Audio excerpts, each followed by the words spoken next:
Oh yeah, here we are guys. Finally we're back at Monaco for Season 2 of the F1 2013 Career Mode. We're in the Mercedes. This track should be an absolute dream in this car, but guys, I've got a bit of a disclaimer to put out there. We're starting from last place, and I'll tell you why. Because our engine was down to 84% over the course of the season. We forgot to change it, and then finally in our qualifying session, this is what happened. Yeah, very frustrating. So we'll be starting from last place. The benefit of that is that we'll have fresh tyres, of course, but we're going to have to do an awful lot of passing on the opening couple of laps to get within striking distance of the leaders. But don't worry guys, I'm going to be pushing as hard as I can to make you guys proud. So I'm going to go pretty safe on the strategy today. I'm going to go option prime. The game is telling me to do 2 option stints, but I honestly don't think that's going to work, especially since there's super soft tyres. And you know, it's so easy to spin up the rear wheels on this game, so it's going to be very tough to get through a full race with no damage or anything, but we'll see how it goes. So here we are on the grid of the Monaco Grand Prix, starting from dead last place. Even Max Chilton out-qualified us, that's how bad we're going. But away we go, the lights are out, and Monaco is away. Let's try and get off to a nice start here, coming up into turn 1. Try and go around the outside of Max Chilton in one of the caterhams there, and we're already up into 19th place. And Bottas has spun out Grosjean. Oh, that's Raikkonen. Bottas has taken out a strong runner in this field, so he's surely going to have a penalty in this race, so we won't need to worry about passing him, although I'd like to get past him anyway, because I want to get up as far up the field as possible. We've got -1 laps of fuel. I went with the aggressive fuel strategy today, so I could run with the lowest amount of fuel possible, so I can use lean a lot and save the rear tyres by doing that. And it also makes the car faster, so looking forward to that. The car should be very quick in the opening laps of the race, because all the AI cars are running cautious strategy, I believe, so that means they have like 5 or 6 laps of fuel on board the car, so we should be well faster than them, especially through these the back of the pack where we're passing these guys now. So it should only be a matter of time before we jump these guys, getting past Charles Pic now on lap 2, and now we're up into 15th place, so we're doing pretty well at this stage. Lucky that we've still got our front wing intact after what happened to Bottas and Raikkonen.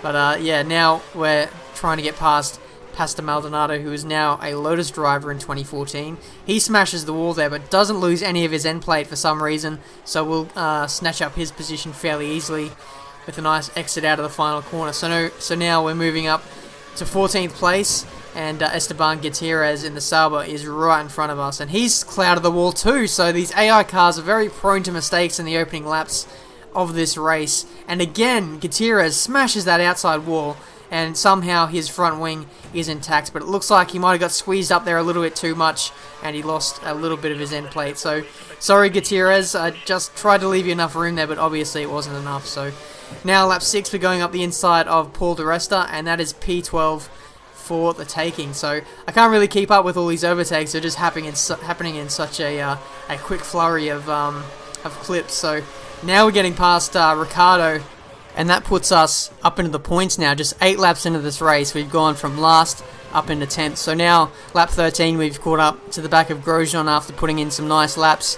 And the tyre wear is now starting to be a factor in this race. I'm going up the inside of Grosjean in a Rascasse. That is a beautiful move right there. And I really wasn't expecting him to really leave me room there, but I got through for 9th place. So now we're going to try and get past Sergio Perez, who looks to be fuel saving coming up the hill, and that means he's vulnerable to me running much higher revs, and I got past him there. So I'll probably be coming in at the end of this lap for a set of prime tyres. My scheduled stop was on lap 15, however the rest of the AI cars will be coming in after 22 laps on the option tyres. That's going to be crazy for them if they can make that last. They're going to lose so much time to me on fresher tyres for 7 laps, so who knows how much time we might make up by putting in some nice decent laps here. I think this safe strategy might actually work out, so what I got to do now is make sure that these primes last the distance, and then I can put them on around lap 35, 40-ish. I think they can do about 30 laps, so we'll see how that goes. I'm very keen to see how this all plays out in terms of tyre wear, safety cars, maybe even a bit of weather. I think there's a 6% chance of rain coming down in this race, but I don't think it's going to be happening as there's blue skies all around the track. So now lap 22, finally my competitors are coming in for their scheduled stop, and we've jumped a few cars, so we're probably going to jump Jenson Button here, putting it up into fast, and we're going to use up a lot of curves, and there we go, up into 7th place. So now going purple, we're flying at the moment, and now next up is Fernando Alonso, one of the championship contenders in this race, and looks like he's getting held up by a Williams. I think that is Valtteri Bottas who's now getting lapped, so Fernando will not be happy about this. He's lost a lot of ground to myself. He's going up the inside of Bottas into Rascasse. I'm going to try and do the same, but Alonso smashes that wall, and once again he does not lose any of his front end play. That's just crazy. I don't know how these AI cars are getting away with it. Codemasters. So much favoritism here to the AI cars. But anyway, we're going to continue on lap 24. I think there's another train of cars who are getting held up by another back marker. I'm going to go up the inside of Webber and Alonso, which turns to the outside for Rascasse. And Webber completely squeezes us into the wall there. What the hell are you doing, Mark? That's just not looking after your fellow Australian there. So I'll be having a nice talking to you after this race is done. I'll truly put you into retirement if you do that again. But anyway, it's lap 35. I've had enough of these tyres, and I'm trying to go for the undercut again because, you know, I was starting to lose a lot of time to the cars in front of me. Mainly due to that front wing that I lost. I was losing at least 3 or 4 tenths a lap, but, you know, when I had, you know, the crap tyres on, it was just sort of adding to the time loss, so I couldn't keep going on with that, and now the safety car has come out. It's wow, this is pretty interesting because this is going to throw a big a spanner amongst the works. So I've already pitted. I've made my pit stop under green flag racing, but the interesting thing to note here, guys, is that the AI cars did not pit after stopping on lap 22 for their super soft tyres, or most of the cars put on super softs. They still haven't stopped yet. What the hell are you doing? Your tyres should be absolutely gone right now, and all the AI cars have stayed out. So now I've got a massive tyre advantage over them. I've got fresh tyres, they've got worn options, so I should be able to plough through this field. However, there's a lot of lap cars in between myself and Hulkenberg, so it's going to be interesting to see how quickly I can dispose of these guys, because if I can just have a clean run at these guys, and I might have the lead in about 5 laps time. So this is going to be very interesting. Now finally a couple cars have pitted after lap 48. I've finally caught up to the back of Hulkenberg, and we go around the outside of him into Casino. So there we go, we're now up into the podium positions. Jenson Button is now up into 3rd. That's how crazy this race has shaped itself now. I think maybe 1 or 2 guys did pit, and I think Jenson Button might have actually been one of them, along with Felipe Massa. So I was probably wrong with my assumption that a lot of cars didn't pit. So yeah, now Felipe Massa pits on lap 56. So maybe he didn't pit on the safety car period. It's very confusing because they were a long way up the road, but for me, the majority of them did not pit, and now I've got the lead. I was training these guys for ages, and I thought, you know, I couldn't stay out any longer on that set of prime tyres. I just wouldn't have been able to make them last. I would have got a puncture or something. So it's time to come in. I'm going to put on the super soft tyres. I sort of stayed out long enough to sort of degrade the tyres of the cars behind me enough so that they lost their green edge sort of thing. And now I'll be coming in for a fresh set of tyres. I'm going to go for an absolute blast at the rest of the field, and I'm going to try and get up as far as possible. So if I can put in some nice decent lap times, now I can finally have a shot at winning this race.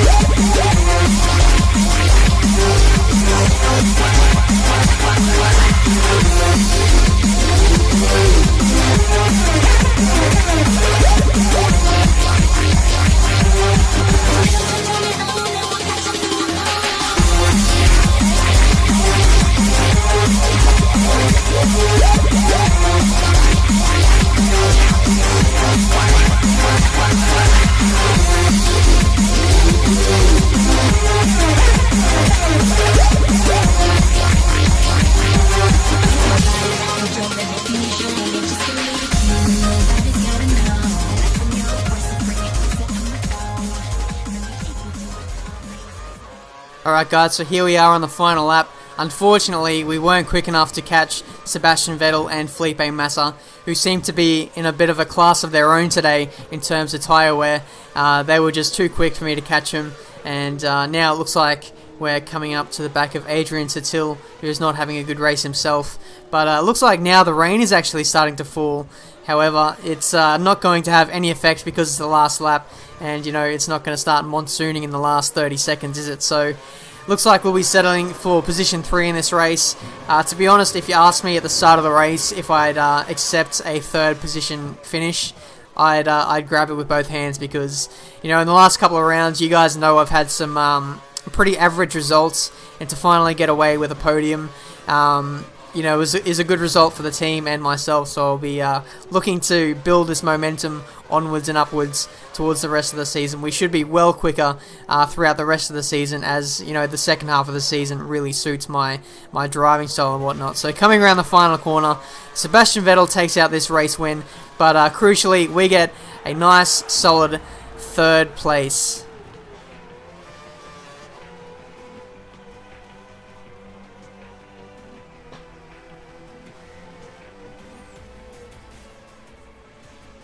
That's a great 3rd place. Congratulations, 15 points. Thank you, engineer. It's been a little while since we've been able to celebrate after a race, so we'll be doing that after the paddock.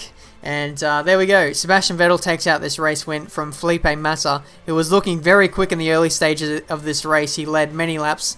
Unfortunately, the Brazilian couldn't get away with a win today, but I'm sure that elusive win is not too far away for him.